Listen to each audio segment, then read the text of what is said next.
everyone. Welcome back to another episode of Point of Insanity Game Studios Geekery and General Podcast. I am Al, and today we're going to be continuing our look at legendary weapons remaining within the British Isles. As last couple episodes, we took a look at some of the weapons from the various stories of King Arthur and his knights, as well as some weapons from Irish mythology. Today, we're going to be taking a look at weapons from England and Scotland. Now, if you go back to my episode where I talked about weapons from Italy, France, and Spain, you might recall that I mentioned some of those weapons do actually exist, or at least there are physical representations that are believed to be or contain parts from the original weapon. We're going to be continuing that trend today, as several of the swords I'll be talking about later on do actually exist. Though a couple of the weapons we're going to be talking about are strictly either mythological or from literature, so again, there's no physical representations of these weapons. It was a dark and stormy night, and the hosts of the Queens of the Damned podcast had just gathered around the fire with their tomes of forgotten lore. Don't forget the wine! And a lot of wine, much of which had already been imbibed. For her part, Miranda was discussing A History of Frankenstein, from its conception to Karloff's beloved role as the monster. And Rachel would continue with Vincent Price. Like everything about Vincent Price. And as the fire died down, Nikki would conclude the evening With something related to Gothic literature, probably. You know me so well. Do you like listening to three women debate about the cultural significance of the horror genre? And also axe murders. I do love a good old-timey axe murder story.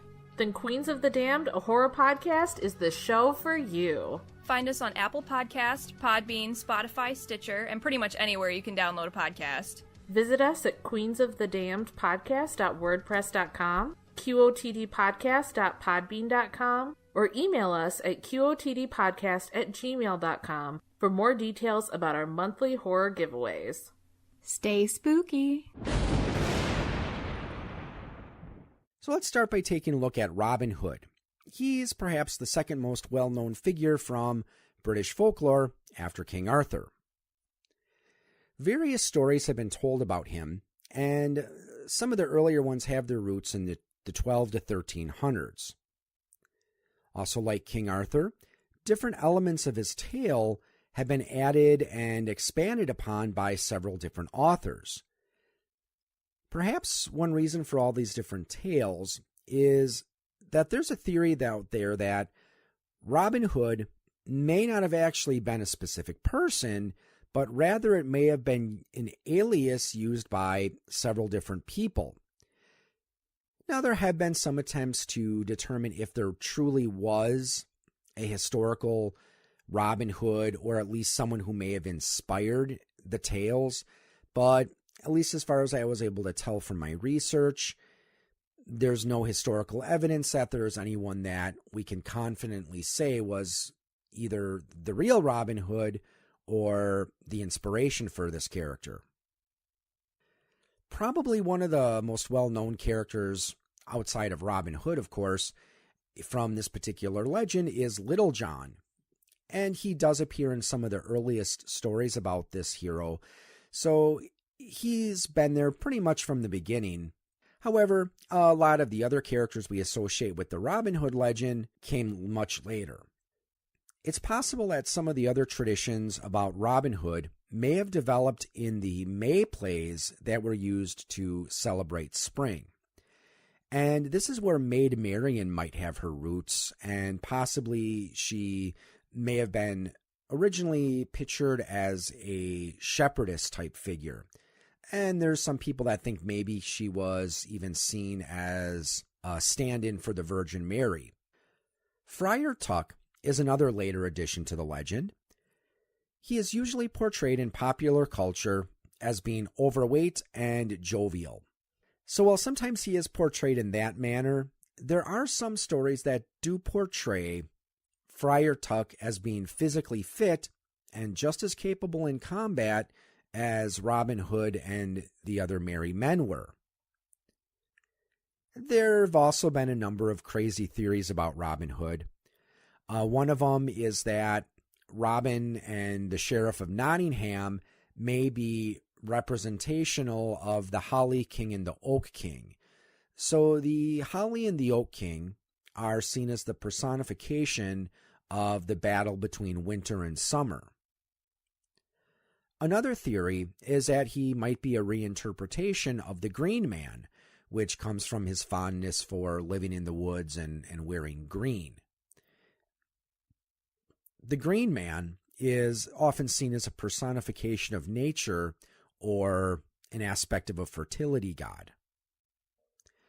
I remember back in high school reading a book that tried to connect stories about Robin Hood to stories about fairies and burial mounds. Now, from what I can remember, the author was trying to argue that there may have been a pygmy race that inhabited the British Isles before the ancestors of today's English came there. And since this was a race of people who were significantly shorter and not as physically powerful as the invaders, they couldn't handle them in a direct face-to-face confrontation. So when war broke out, they would have to rely on attacking from a distance with bows and arrows or using traps. And of course, they would try to hide in the forest so they could use they could camouflage themselves and use that to their advantage.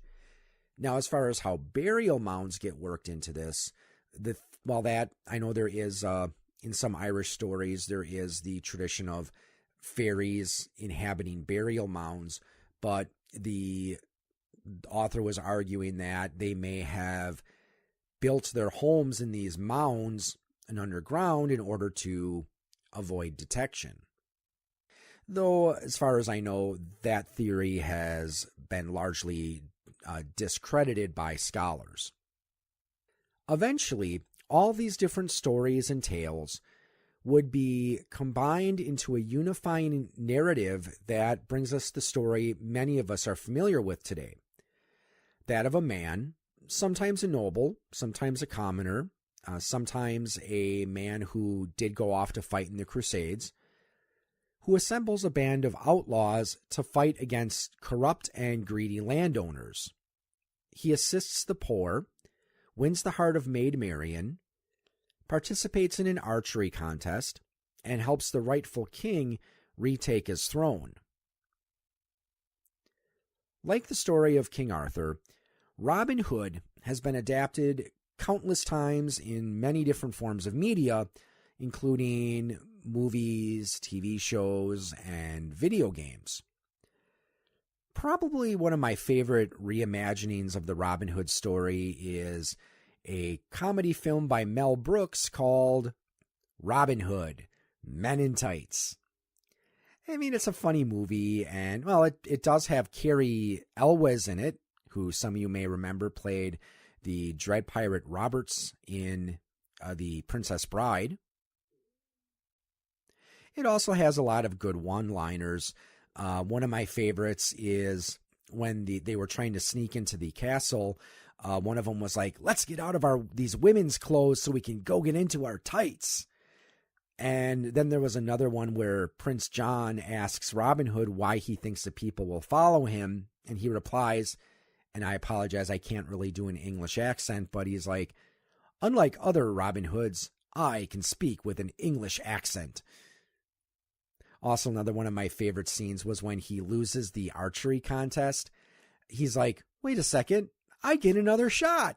It's in the script." And then everyone, reaches under their chairs and pulls out their, the script, and they're reading, and like, "He gets another shot," and they're cheering. And then the guy playing Prince John is like, "He gets another shot." So, as I said, I highly recommend going out and seeing Robin Hood Men in Tights if you can. I don't know if it's on Netflix right now, but if you go to your local like Walmart or video store. I'm sure you could probably pick it up for a reasonable price. Another thing that's interesting to note is that in 1953, during the height of the Cold War, McCarthyism, and the Red Scare, Indiana Republicans tried to get all references of Robin Hood removed from school textbooks and curriculums. They claimed that his actions of stealing from the rich to give to the poor promoted communism. Because you have to remember, at this time, during the Cold War, that was one of the main pieces of political propaganda we saw out there. People, telling us to be wary and to be watchful, because you never know when that new next door neighbor of yours could actually be a communist. And, we were always told to, be aware of the Red Scare. And also this was a time of blacklisting, where if Senator McCarthy thought that you might not be patriotic enough, and if you might actually be a communist, he would put you on this blacklist, which pretty much made it extremely difficult for someone to find employment. So if you go back to episode 60, I actually did an entire episode on the Cold War and how you can run a campaign inspired by that particular time period. While this action by the Republicans did lead to a counter-protest of sorts called the Green Feather Movement, several students at the University of Bloomberg bought chicken feathers, dyed them green, and passed them around. The main purpose of this movement was to protest censorship, and it ended up working, as they were not required to remove any references of Robin Hood. Now, there was at least one attempt to try to introduce Robin Hood-like characters into Dungeons & Dragons. Back in 2nd edition, there is a book called the Complete Ranger's Handbook, and they did introduce in that a character kit called the Forest Runner, which was pretty much a Robin Hood archetype that you could introduce into your campaign. Now, as far as weapons, Robin Hood was most known for using a sword, a quarterstaff, and a longbow. Most likely the sword that he probably would have used would have been either like a short sword or an arming sword. But again, he's most well known for his skill with the bow. Now, as far as I could tell from my research, his bow really didn't have a name, and I couldn't find anything about any magical or supernatural abilities being attributed to this weapon. But I still think it could be a bow of, or at least it should be, a bow of exceptional quality. Another idea, you might want to make it unstringable by a lesser man, similar to Odysseus's bow from Greek mythology. Now, in the versions of D&D I have, at least that I'm most familiar with, basic 1st and 2nd edition, not really a lot in the way of specialized magic bows. So I think we could, though, if we did make a bow of Robin Hood, we could give it the abilities of 2 different types of magical crossbows, the crossbow of speed and crossbow of accuracy. The crossbow of speed allows the user to fire off a shot at the start of the round if he's not surprised. So I could see that being a good ability and maybe even giving the user an extra attack. And as far as the crossbow of accuracy's power, the main power with that weapon is that the user treats all ranges as short ranges, because there is an optional rule where the game master can assign penalties when attacking something further away. Because usually when you are using a bow, the further something, any missile weapon in general, the further something is away from you, the harder it is to hit. The next weapon I'd like to talk about is Chrysaor, which I probably am not pronouncing that correctly, but this weapon is from a poem written in the 1500s by Edmund Spenser called The Fairy Queen. This poem takes place over several sections called books. and each book contains stories about knights and various virtues. The main protagonist of the poem is a wizard named Archimago, who specializes in deception as he tries to make the knights fail in their various tests. He is seen as being symbolic of religious hypocrisy and a criticism of the leadership of the Catholic Church at the time. Chrysaor is the golden sword of a knight named Sir Ardagil, the Knight of Justice. It was said to have been used by Jupiter in his fight against the Titans, as described in these couple of verses from the poem. Now, before I read them, I do want to admit I did modify the text slightly from the original version just to make it a little easier to read. Which steely brand, to make him dreaded more, she gave unto him, gotten from her sleight, an earnest search where it was kept in store, in Jove's eternal house, unwist of man, since he himself it used in that great fight against the Titans, that whilome rebelled. 'Gainst highest heaven, Chrysaor it was hight. Chrysaor, that all other swords excelled, well proven in that same day when Jove those giants quelled. For of most perfect metal it was made, tempered with adamant amongst the same, and garnished all with gold upon the blade, in goodly wise, whereof it took his name, and was of no lesser virtue than of fame, for there no substance was so firm and hard, but it would pierce or cleave whereso it came, nor any armor could his strike outward, but wheresoever it did land, it thoroughly shard. So basically we're describing a sword that whenever it hit something, it could shatter and destroy the armor. So as far as how you would stat it out, I would give it a decent bonus, at least +2 or +3. I mean, it was a sword that belonged to the king of the gods, so it has to be a pretty good weapon. But I think more importantly, I would give it the ability to ignore armor, because again, it was said that it could, wherever it landed, it would shred the armor. So I would say that when you attack someone with it, the only defensive bonuses they get are bonuses from dexterity, skills, and magic. So again, it would just totally ignore any armor class bonus that comes from the physical armor that you're wearing. Now, I would also give it a similar characteristic from Sturm's sword, the Bright Blade, from the Dragonlance series.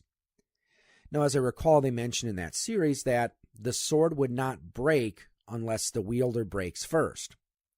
And the reason I thought about that is because, again, the knight using it was supposed to be a knight of justice, which is actually just reminds me a lot of that particular character. Though on an unrelated note, I always wondered what type of sword they really intended the Bright Blade to be. The game supplements of the time, or at least the ones I've seen, always listed it as a two-handed sword +3, though the miniature of Sturm made by Ralpartha, as well as most of the artistic depictions I've seen of him in the various TSR products of the day, did show it as being a one-handed sword. So that's just something I've always wondered about. So I'm not sure if there was just a miscommunication between the people who were working on the modules and then the people who are doing the artwork. Because as I recall, because it's been a while since I've actually read the Dragonlance books, so unfortunately, I don't remember how they depicted it in there. I think they always depicted it in there more as a longsword, but I'm not sure. Like I said, it's been a long time since I've read the Dragonlance Chronicles series. So again, very good book series. So if you've never read Dragonlance Chronicles, highly recommend go out to your local used bookstore or hobby shop, see if they've got a copy of it. Again, Dragons of Autumn Twilight, Dragons of Winter Night, and Dragons of Spring Dawning. 3 very good books. Well, as we move on, the rest of the swords we'll be talking about do exist. So this is where working them into a fantasy campaign can be quite challenging, mainly because a lot of these swords are not exceptionally ancient.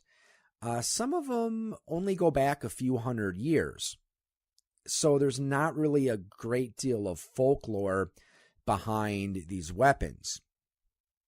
Now, the next 5 swords I'm going to talk about are all part of England's crown jewels. I could see working weapons like these into a campaign similar to TSR's Birthright campaign setting.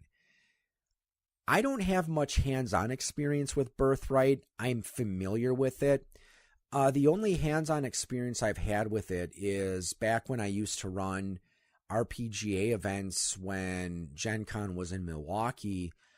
I remember there was an event that they were running which did take place in the Birthright setting.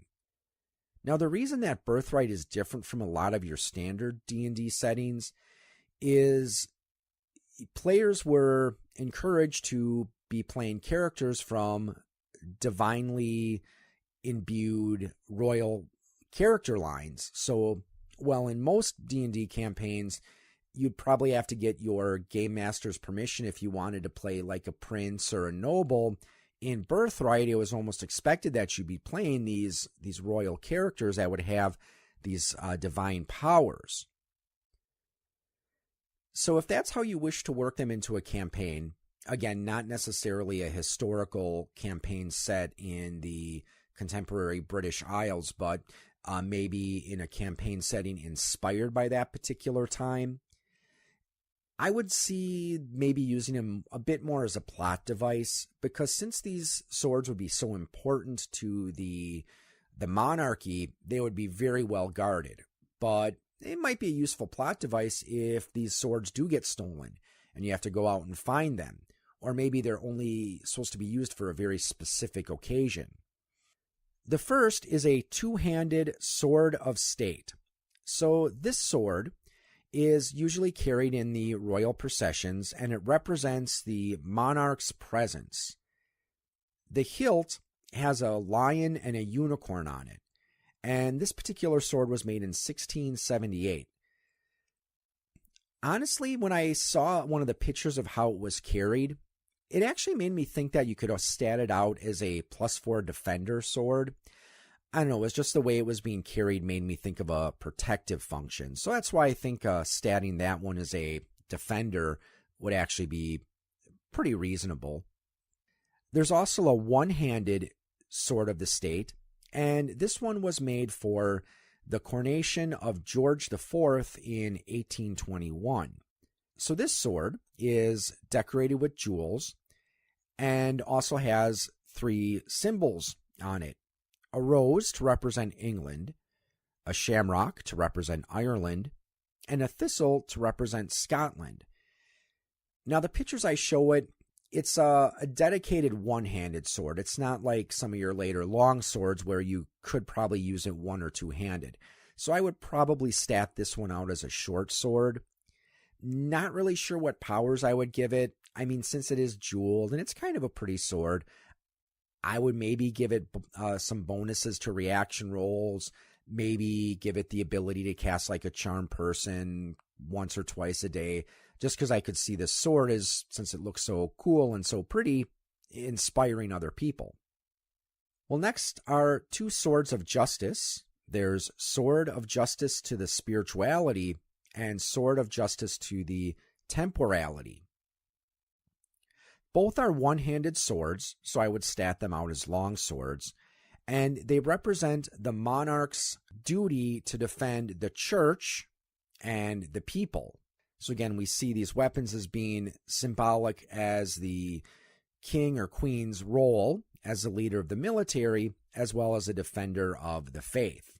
The 5th sword is the one that I was actually able to find the most interesting information on, and this is called Curtana, the Sword of Mercy.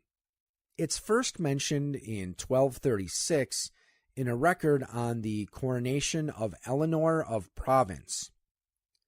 Other legends say it belonged to Tristan, one of the Knights of the Round Table. According to that legend, the tip of the sword was damaged when it got stuck in the skull of an opponent named Morholt, who was an Irish warrior. Another tradition places Curtana as having belonged to Edward the Confessor, who was born in the early part of the 11th century and died in 1066. The current sword was made for the coronation of Charles I in 1626. Now, this weapon is also known as Curt. Some legends say it was forged by Wayland the Smith alongside Joyeuse and Durendal. It was also believed to have been owned by an 8th century warrior named Ogier the Dane. Stories about this warrior mention he did have a short sword. The sword was known by a couple of other names that derive from the French word courte, which means short. The stories about this sword with Ogier said that he was about to kill the son of Charlemagne to avenge the murder of his own son, but a voice from heaven told him to show mercy. So in some variations of the tale, they say that an angel broke off the tip to prevent unjust killings. Other versions say that Ogier had actually struck the blow, but the tip was broken off as the sword landed. So the Sword of Mercy, the tip is broken off to represent the mercy of the state. So as far as how you would stat this one out, there's a couple ways I think you could do it. Again, it would be a short sword, but I would say maybe make it inflict damage as a blunt weapon, even though it is sharp. Because in, some role-playing systems, it's easier to help someone who gets brought down to 0 hit points from blunt damage as opposed to piercing damage from like a sword or an arrow. Because, if you stab someone or cut someone, you have to worry about blood loss, where usually it's thought of in most systems that when you knock someone out with a blunt weapon, they're just knocked unconscious for a short time, so they're not in as much danger of dying. So, maybe that's a hint that the U.S. needs to take from the U.K. We don't have swords of state over here, so I don't know. I just think it would be pretty cool if the U.S. actually had a sword of the state, but as far as I know, we don't. Well, the next two swords would be best suited for a post-apocalyptic campaign. And that's because these next two swords, again, did belong to historical people, and the stories around these next two weapons don't really have any supernatural, religious, or mythological elements to them. I think if you were to introduce these into a campaign, the power bestowed by these swords wouldn't come from the weapon itself, but would actually be somewhat of a placebo. It's because of the knowledge that you're using a sword that was used by a legendary warrior. Now, if you did want to have these swords as actually being magic, you can have it that these swords have a form of contagious magic, which I talked about way back in episode 169. I actually had to go back and check which episode that was before I recorded, because I've just done so many episodes. It's like it, and I've mentioned this here and there. It's just when you've done so many episodes, sometimes it gets hard to keep straight when you talked about certain topics. But, what is contagious magic?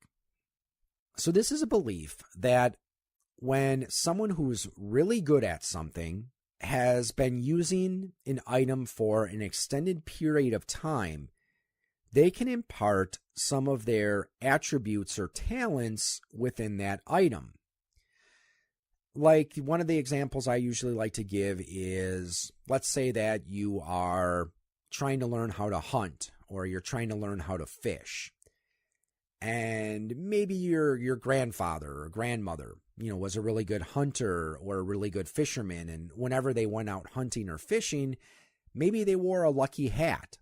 So a form of contagious magic might be if next time you go out hunting or fishing, you ask if you can borrow that hat. And the reason why is you're hoping that your grandparents' skill at hunting or fishing has been imbued in that hat. So by wearing it while you're going out hunting and fishing would impart some of that skill onto you. Now, in any case, even if you decide that these weapons aren't going to have magic, I think they should at least be given an attack bonus due to quality. So the first sword I'd like to talk about is the sword of Jack Churchill.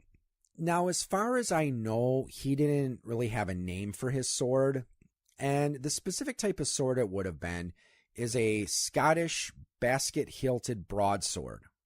Jack's full name was John Malcolm Thorpe Fleming Churchill, nicknamed Fighting Jack Churchill, or some people also called him Mad Jack. He lived from September 16th of 1906 to March 8th of 1996. And this is a true story. Just to give you an idea of how badass Jack Churchill was, when I was doing my research, my web browser crashed 3 times while I was trying to look up information on him. That's how badass he is.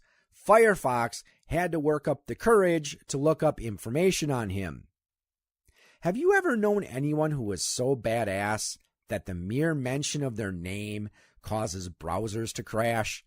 Seriously, read his life story. I hear Chuck Norris reads Jack Churchill stories for inspiration. Now, what makes him remarkable is that he saw combat in both World War I and World War II. And he was known to go into battle not just with his claymore, but also with a longbow and freaking bagpipes. Seriously, he is the only person known to have taken down an enemy with a longbow in a modern war. So as far as how you would stat this sword out, I would definitely give the wielder immunity to fear. And I would also give him a bonus to armor class and saving throws due to the number of situations that Jack was able to survive. I do remember reading one story about how his unit was attacked by mortar fire and he was the only one that escaped unscratched, or at least maybe he had very minor wounds. Pretty much everyone else with him was either dead or seriously wounded. That's why I think that the sword should give you a good degree of survivability and give you those saving throw and armor class bonuses. But like I said, go take a look at his life if you ever have a chance.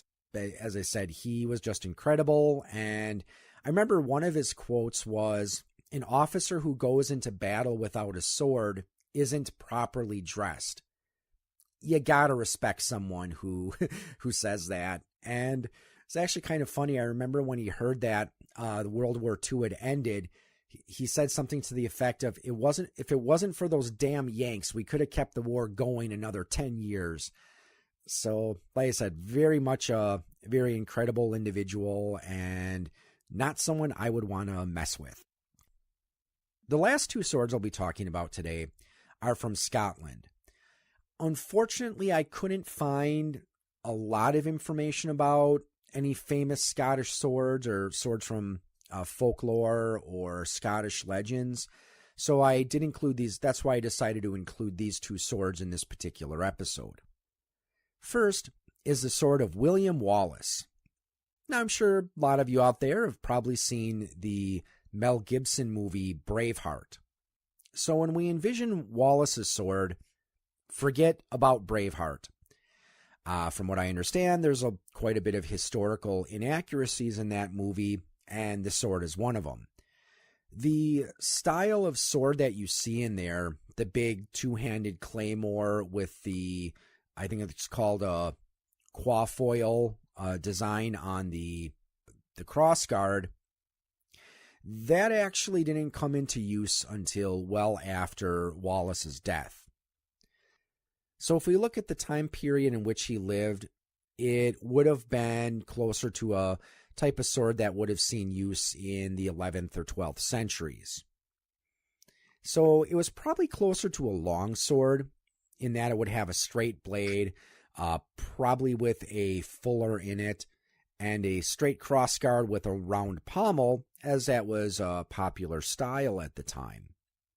There is a sword attributed to him on display at the Wallace Monument, though there is some doubt as to whether or not this truly is William Wallace's sword.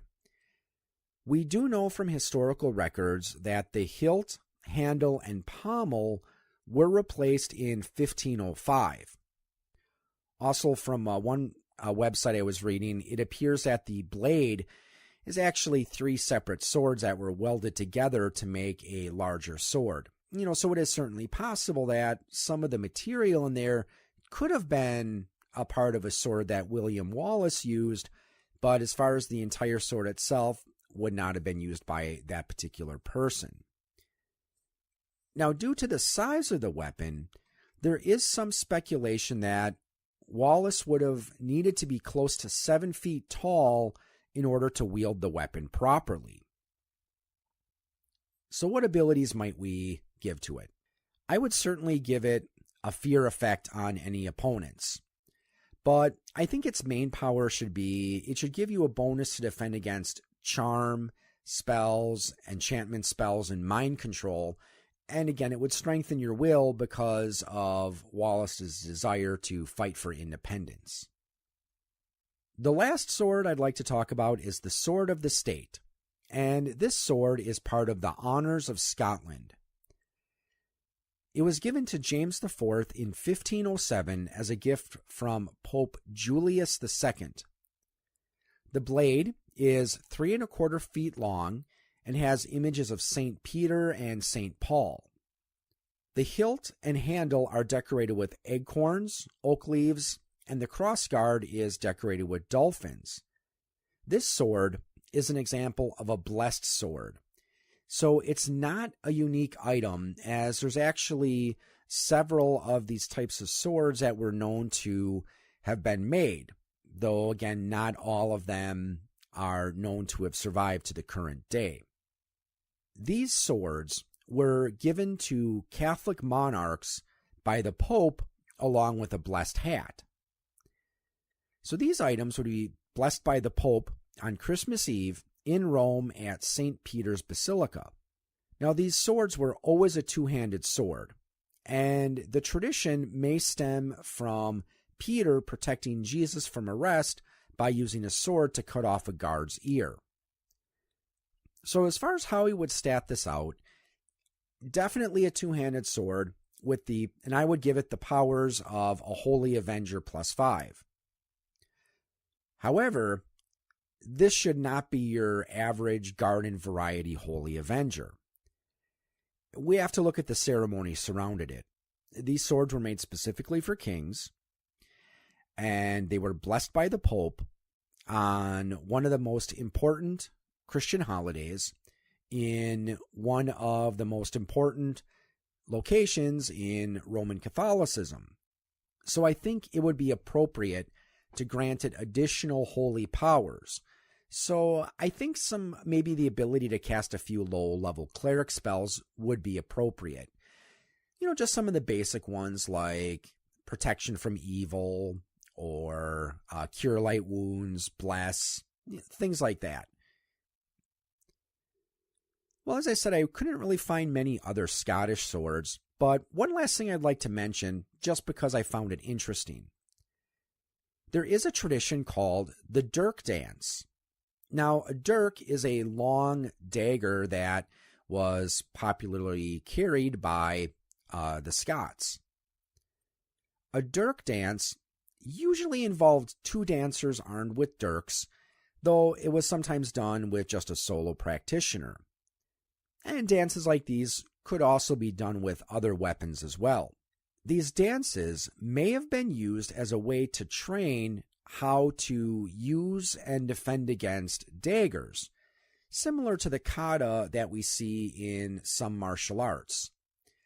So I could see that as a good drill to work on, again, because just what little I know from knife defense when I was taking a Screama is a lot of it involves knowing how to move and how to get the knife away from you and get yourself in a position where you're less likely to get cut.